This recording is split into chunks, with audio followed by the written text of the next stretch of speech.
નમસ્કાર મિત્રો, હું શરદ તળાવિયા. આપ સૌનું હાર્દિક સ્વાગત છે આપણું વિજ્ઞાન ચેપ્ટર નંબર 5 તત્વોનું આવર્તનીય વર્ગીકરણ. ચાલો મિત્રો, સવાલ છે આપણો આધુનિક આવર્ત કોષ્ટકની રૂપરેખા સમજાવો. જો આપણે આગળના લેક્ચરની અંદર આધુનિક આવર્ત કોષ્ટક જોયું, એના વિશે થોડી સમજ પણ મેળવી. હવે આપણે એની રૂપરેખા એટલે કે એની ડિટેલની અંદર એક એક ભાગને અલગ અલગ સમજવાનો છે. તો સૌ પ્રથમ વાત આપણને એ કીધી છે કે આધુનિક આવર્ત કોષ્ટકમાં તત્વોની ગોઠવણી પરમાણીય ક્રમાંકના ચડતા ક્રમમાં કરવામાં આવે છે. ચાલો, આ વાત આપણને હેનરી મોસ્લીએ સજેશન કરી હતી 1913ની અંદર કે જો આધુનિક આવર્ત કોષ્ટક બનાવવું હોય તો તત્વોને તેના પરમાણીય ક્રમાંકના ચડતા ક્રમમાં ગોઠવવામાં આવે તો એની ગોઠવણી વધારે સરળ અને જે મર્યાદાઓ છે એ મર્યાદાઓને દૂર કરીને નવી ગોઠવણી બનાવી શકાય છે.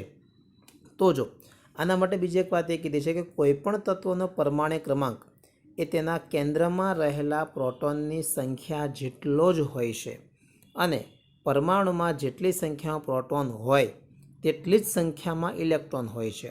ચાલો, આ મુદ્દો પહેલાં સમજી લઈએ કે કોઈપણ તત્વનો પરમાણ્વીય ક્રમાંક કોને કહેવાય?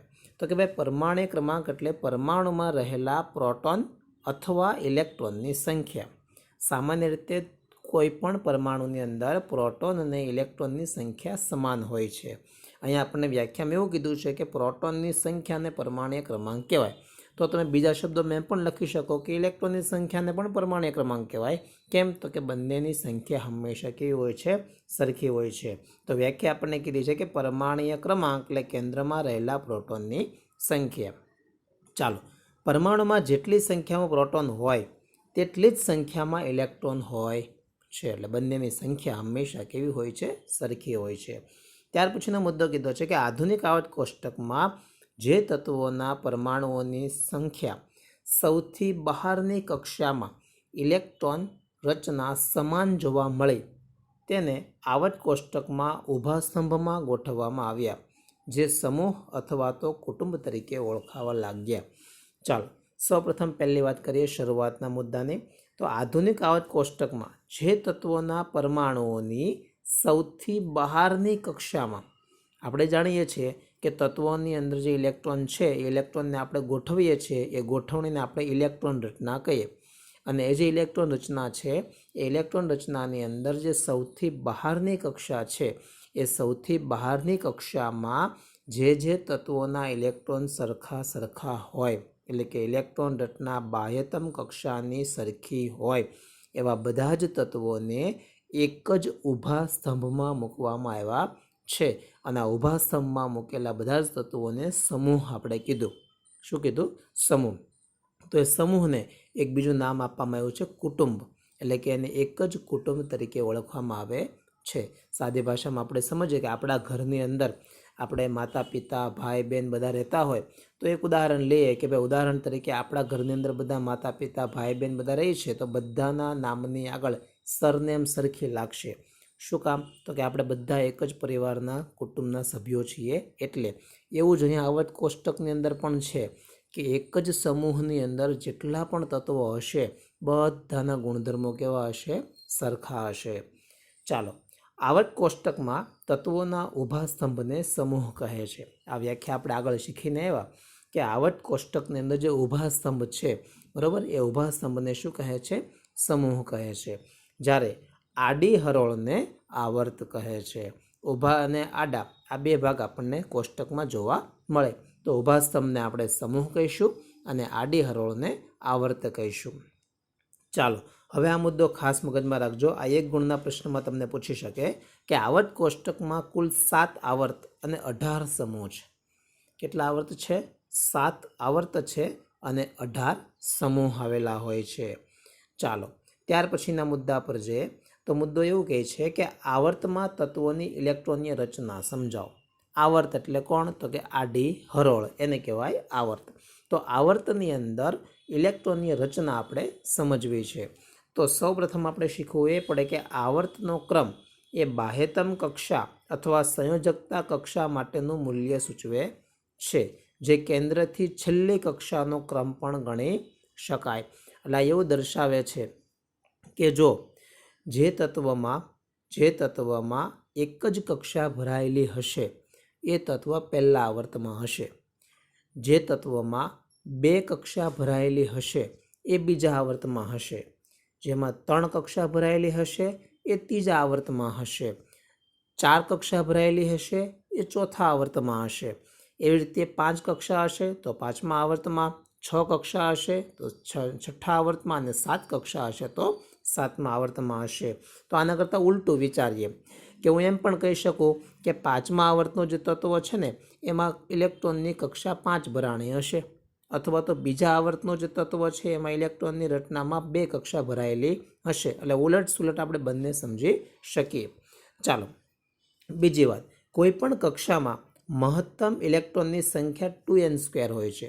ચાલો હવે ખાસ એક વસ્તુ જોજો, કોઈ પણ કક્ષાની અંદર ઇલેક્ટ્રોન કેટલા સમાઈ શકે એની સમાવેશ ક્ષમતા શોધવા માટેનું આ સૂત્ર વૈજ્ઞાનિકોએ બનાવ્યું છે, જેનું નામ છે, જે સૂત્ર આપણને આપ્યું છે 2n². અહીંયા n એટલે આપણે કક્ષાનો ક્રમ મૂકવાનો છે. ધારો કે મારે n બરાબર 1 મૂકવું છે, એટલે કે પહેલી કક્ષામાં કેટલા ઇલેક્ટ્રોન સમાઈ શકે એ મારે શોધવું છે. તો હું શું કરીશ તો કે 2n² સૂત્ર જે છે એની અંદર nની કિંમત મૂકીશ 1. તો nની કિંમત 1 મૂકું તો 2 ગુણ્યા 1 અને એનો વર્ગ એટલે જવાબ મળશે મને 2. એનો મતલબ કે પહેલી કક્ષામાં 2 ઇલેક્ટ્રોન સમાઈ શકે. એવી જ રીતે ધારો કે મારે ત્રીજી કક્ષામાં જોઈએ છે, તો ત્રીજી કક્ષામાં જે ઇલેક્ટ્રોન છે કેટલા સમાઈ શકે એ મારે શોધવું હોય તો અહીંયા n બરાબર કેટલા મૂકી દેવાના 3. તો 3નો વર્ગ કેટલો થશે 9. 9 દુ કેટલા થશે 18. તો એનો મતલબ કે ત્રીજી કક્ષામાં કેટલા ઇલેક્ટ્રોન સમાશે 18. એટલે ઇલેક્ટ્રોનની સમાવેશ ક્ષમતા કેટલી છે એ શોધવા માટેનું આ સૂત્ર બનાવેલું છે વૈજ્ઞાનિકોએ, જે છે 2n². ચાલો અહીંયા આપણને કોષ્ટક સમજાવ્યો છે. હવે કોષ્ટકને જરાક ધ્યાનથી જોજો. હમણાં આપણે વાત કીધી કે જેમ આવર્ત આવે છે એમ એની બાહ્યતમ કક્ષાનો ક્રમ પણ કેવો હોય છે, સમાન હોય છે. એમાં કક્ષા કેટલી છે એ પણ ફિક્સ હોય છે. ચાલો તો સૌ પ્રથમ આપણે અહીંયા જોઈએ કે અહીંયા પહેલો આવર્ત આપેલો છે. તો પહેલા આવર્તમાં બાહ્યતમ કક્ષાનો ક્રમ એટલે કે બાહ્યતમ કક્ષા કેટલી હોય છે તો કે 1 હોય છે. હમણાં મેં તમને કીધું કે પહેલા આવર્તમાં આવેલા તત્વોમાં 1 કક્ષા હોય છે. પછી એવી જ રીતે બીજો આવર્ત હોય તો એમાં 2 કક્ષા, ત્રીજો આવર્ત હોય તો એમાં 3 કક્ષા, ચોથો આવર્ત હોય તો 4 કક્ષા, 5મા આવર્તમાં 5 કક્ષા, 6ઠ્ઠા આવર્તમાં 6 અને 7મામાં 7. આવી રીતે આખું સેટઅપ હોય છે. એટલે આપણે ઉલટ સુલટ પણ યાદ રાખી શકીએ કે જે તત્વમાં ધારો કે હું એમ કહું કે કોઈ તત્વ છે કે જેમાં 4 કક્ષા છે તો ફિક્સ છે કે એ ચોથા આવર્તનું જ તત્વ હશે. આ ફિક્સ છે. ચાલો હવે ત્યાર પછીની બીજી વાત કરીએ કે પહેલા આવર્તની અંદર તત્વોની સંખ્યા કેટલી હશે. તો તત્વોની સંખ્યા માટે જો કે પહેલું શરૂ થાય છે હાઇડ્રોજનથી હિલિયમ સુધી. તો હાઇડ્રોજનથી હિલિયમ એટલે 2 તત્વો થયા. કેટલા થયા 2. ત્યાર પછી આવે લિથિયમથી નિયોન એટલે 8, સોડિયમથી આર્ગોન 8, પછી પોટેશિયમથી ક્રિપ્ટોન 18, પછી રૂબિડિયમથી ઝેનોન 18. એવી રીતે છઠ્ઠામાં કેટલા આવશે 32, અને 7મો જે છે એને આપણે અપૂર્ણ કહીશું, કારણ કે 7મો સમૂહ છેલ્લા જેટલા તત્વો શોધાણા એ બધા જ તત્વો 7મા સમૂહમાં ગોઠવાઈ ગયા છે.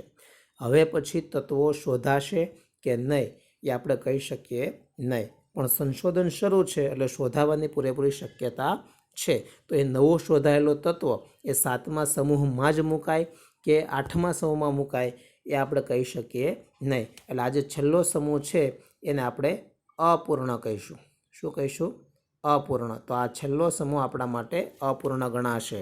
એટલે આ યાદ રાખવાનું છે આપણે કે પહેલા આવર્તમાં 2 તત્વો, બીજામાં 8, ત્રીજામાં 8, પછી 18, 18 અને 32 અને છેલ્લું આવશે અપૂર્ણ.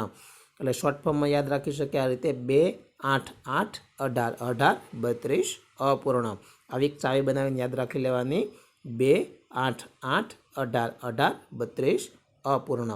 ચાલો હવે નેક્સ્ટ મુદ્દા પર જઈએ આપણે. તો મુદ્દો આપણને કહે છે કે સમૂહમાં તત્વોની ઇલેક્ટ્રોનની રચના. સમૂહ જે છે એ સમૂહની વાત કરીએ. અત્યાર સુધી આપણે વાત કરી આવર્તનની, હવે આપણે વાત કરીએ સમૂહની. તો એક જ સમૂહમાં રહેલા તત્વોની સંયોજકતા કક્ષાની ઇલેક્ટ્રોન રચના સમાન હોય છે. એક જ સમૂહની અંદર આપણે હમણાં વાત કરી કે સમૂહ એટલે કુટુંબ છે કે જેની અંદર રહેલા તમામ તત્વોના ગુણધર્મો કેવા છે? સમાન છે. એટલે એક જ તત્વમાં રહેલા તત્વોની સંયોજકતા કક્ષામાં ઇલેક્ટ્રોન રચના હંમેશા કેવી હોય છે? સમાન હોય છે. તેમની બાહ્યતમ કક્ષામાં ઇલેક્ટ્રોનની સંખ્યા અને ગુણધર્મ પણ સમાન હોય છે. હંમેશા એક વસ્તુ યાદ રાખજો મિત્રો, જે તત્વોની બાહ્યતમ કક્ષામાં ઇલેક્ટ્રોનની સંખ્યા સમાન હોય એના ગુણધર્મ પણ હંમેશા સરખા જ હોય. ધારો કે આપણે એમ કહીએ કે ભાઈ સોડિયમ છે, બરાબર, અને પોટેશિયમ છે. આ બે તત્વો એવા છે કે જેની બાહ્યતમ કક્ષામાં એક ઇલેક્ટ્રોન છે. તો આ સોડિયમ અને પોટેશિયમ બંનેની બાહ્યતમ કક્ષામાં જો એક જ ઇલેક્ટ્રોન હોય તો બંનેના ગુણધર્મ પણ કેવા હોય? સરખા હોય. એટલે બાહ્યતમ કક્ષામાં ઇલેક્ટ્રોન સમાન હોય તો એના ગુણધર્મ પણ કેવા હોય? સમાન જ હોય. ચાલો, સમૂહ 1 એ આલ્કલીના તત્વોની સંયોજકતા કક્ષાની ઇલેક્ટ્રોન રચના છે જે નીચે દર્શાવેલ છે. આપણે એક સમૂહનું ઉદાહરણ લીધું છે અહીંયા કે ભાઈ ધારો કે હું પહેલાં સમૂહનું ઉદાહરણ લઉં તો એનો પરમાણ્વીય ક્રમાંક, તત્વની સંજ્ઞા, તત્વનું નામ અને ઇલેક્ટ્રોનીય રચના, આટલી વસ્તુ આપણને સમજાવી છે. તો જો સૌપ્રથમ આપણે સમજવાનું એ છે કે ધારો કે હું એમ કહું કે પહેલો જે તત્વ છે ને એ હાઇડ્રોજન છે. કયો છે? હાઇડ્રોજન. તો હાઇડ્રોજન પાસે ઇલેક્ટ્રોન રચના શું થશે? 1. પછી એના કરતાં નીચે જે તત્વ છે એ છે લિથિયમ અને એની પાસે 3 ઇલેક્ટ્રોન છે. અને 3 ઇલેક્ટ્રોન છે એટલે આપણે ગોઠવણી કરી છે 2, 1. સેમ એજ કન્ડિશનમાં નીચે આવશે સોડિયમ. તો સોડિયમ પાસે 11 ઇલેક્ટ્રોન છે, આપણે ગોઠવણી કરશું 2, 8, 1. પોટેશિયમની અંદર 19 ઇલેક્ટ્રોન છે તો આપણે ગોઠવણી કરશું 2, 8, 8, 1. રૂબિડિયમની અંદર તે 37 ઇલેક્ટ્રોન છે તો આપણે ગોઠવણી કરશું 2, 8, 8, 18, 1. સીઝિયમની અંદર 55 ઇલેક્ટ્રોન છે તો આપણે ગોઠવણી કરી 2, 8, 8, 18, 18, 1. સેમ આપણે જોયું છે ફ્રાન્સિયમ. તો ફ્રાન્સિયમની અંદર 87 ઇલેક્ટ્રોન છે તો ગોઠવણી આપણે કરી 2, 8, 8, 18, 18, 32 અને 1. અહીંયા એક વસ્તુ ખાસ નોંધ લેજો મિત્રો કે જેટલી પણ આપણે તત્વોની વાત કરી એ તમામ તત્વોની બાહ્યતમ કક્ષામાં ઇલેક્ટ્રોનની સંખ્યા કેવી છે? સરખી છે. તમે જોઈ શકો છો બધા જ તત્વોની બાહ્યતમ કક્ષામાં એક ઇલેક્ટ્રોન છે. તો બધાની બાહ્યતમ કક્ષામાં એક જ ઇલેક્ટ્રોન હોય તો બધાના ગુણધર્મ પણ કેવા હોય? સમાન જ હોય. એટલે આ વસ્તુ ખાસ ધ્યાન રાખજો. આપણે પહેલાં સમૂહની વાત કરી છે. દરેક સમૂહની અંદર આ જ કન્ડિશન હોય છે કે સમૂહની અંદર જેટલા પણ તત્વો છે એ બધાના ગુણધર્મો સમાન હોય છે. ચાલો, ત્યાર પછીની વાત આપણે કરીએ તો નેક્સ્ટ મુદ્દો આપણને કીધો છે કે આવર્તનીય ગુણધર્મ એટલે શું? ઉદાહરણ આપીને સમજાવો.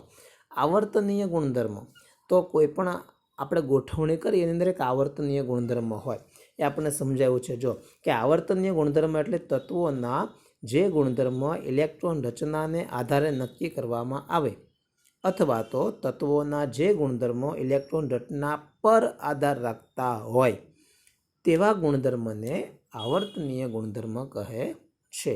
એટલે તત્વોના એવા ગુણધર્મો કે જે ઇલેક્ટ્રોન રચનાને આધારે નક્કી થતા હોય અથવા તો ઇલેક્ટ્રોન રચના પર આધાર રાખતા હોય એવા ગુણધર્મને શું કહેવાય?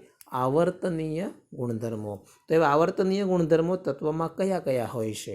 તો પહેલે આપણે વાત કરીએ સંયોજકતા, બીજું છે પરમાણ્વીય ત્રિજ્યા એટલે કે પરમાણ્વીય કદ, પછી ધાત્વીય ગુણધર્મ અને વિદ્યુત ઋણતા. આવા બધા જે ગુણધર્મ છે આ ગુણધર્મને આપણે કહી શકીએ આવર્તનીય ગુણધર્મો.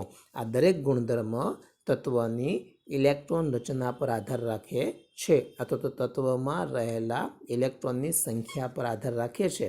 આથી આ બધા જ ગુણધર્મને આપણે શું કહીએ છીએ? આવર્તનીય ગુણધર્મો કહેવામાં આવે છે.